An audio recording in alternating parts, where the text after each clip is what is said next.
Hello everybody, இன்றைக்கி வேர்க்கடலை சட்னி எப்படி செய்யலாங்கிறது பார்க்கலாம் வாங்க. அதுக்கு ஒரு கிண்ணி வேர்க்கடலை, அதுக்கப்புறம் தேவையான அளவு தேங்காய், அதுக்கப்புறம் கூடவே காரத்துக்கு 2 வரமிளகாய் எடுத்துக்கிறோம். தேவையான அளவு உப்பு எடுத்துக்கிறோம்.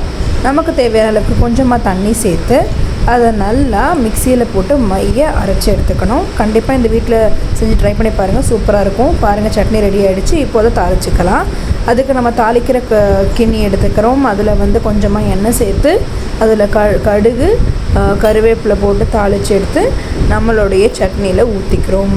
சூப்பராக இருக்கும். கண்டிப்பாக ட்ரை பண்ணி பாருங்கள். இது வேர்க்கடலை சட்னி குழந்தைங்களுக்கு ரொம்ப பிடிக்கும். காரம் கம்மியாக போட்டு செய்யுங்க, சூப்பராக இருக்கும். இது கண்டிப்பாக நீங்கள் எல்லோரும் வீட்டில் ட்ரை பண்ணி பார்த்துட்டு கமெண்ட்டில் சொல்லணும்.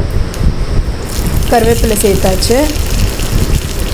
ஸோ நம்மளுடைய யூடியூப் சேனல் புது யூடியூப் சேனல்னால கண்டிப்பாக நீங்கள் சப்போர்ட் பண்ணுவீங்கன்னு நினைக்கிறேன். தேங்க்யூ.